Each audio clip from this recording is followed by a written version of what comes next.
Dès l'Antiquité, la notion de proportion est utilisée pour les échanges commerciaux et les taxes comme le centesima rerum venalium de l'empereur Auguste.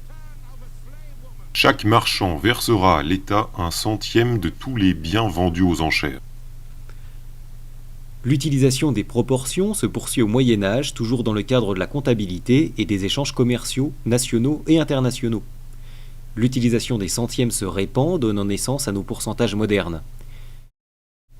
Au XIXe siècle, puis au début du XXe, les proportions et pourcentages sont enseignés à l'école primaire et ils passent ainsi dans la culture générale, à tel point qu'ils sont à présent omniprésents dans les médias. Les frais bancaires comme le prix d'une carte bleue, les frais liés au chéquier ou encore les retraits à l'étranger ne cessent d'augmenter. 170% de plus par exemple depuis 2011 pour les frais de tenue de compte, passant d'à peine 1 euro à 17 euros par an. Que l'effet coronavirus va durer. Moins 70% de clients chinois jusqu'en mai, soit 2 milliards d'euros de pertes pour le tourisme. Le gouvernement vient d'annoncer qu'il allait revendre un peu plus de 4% du capital d'Engie, et ce n'est sans doute qu'un début. Résultat, on estime à moins 40% le nombre de clients asiatiques jusqu'en mai prochain. Général de la restauration rapide en hausse de 4,5% l'an dernier. Les Français grignotent de plus en plus. Déjà fait en janvier, sous François Hollande, l'agence des participations de l'État va céder 4,1% du capital du fournisseur de gaz à des investisseurs, ce qui rapporte. Au siège de cette nouvelle banque, on affiche en direct les résultats sur un écran pour motiver les troupes. Aucune agence sur le territoire.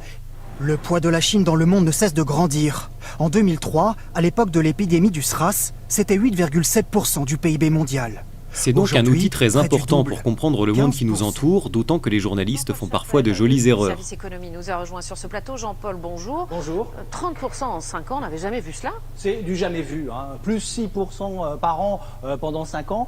Pas besoin d'avoir fait Polytechnique pour voir que ça représente une hausse de 30%, soit en rythme annuel, 2 fois plus que... les parents. 14 kilos. Tu avais 14 kilos sur le dos. Et toi, tu pèses combien 42 kilos. Nous avons fait le calcul, 42 kilos divisé par 14. Jules porte 33% de son poids. Dans ces vidéos de cours, vous allez apprendre à calculer des pourcentages, des augmentations, des diminutions, et vous aurez bientôt tous les outils pour comprendre en profondeur les pourcentages que vous voyez tous les jours.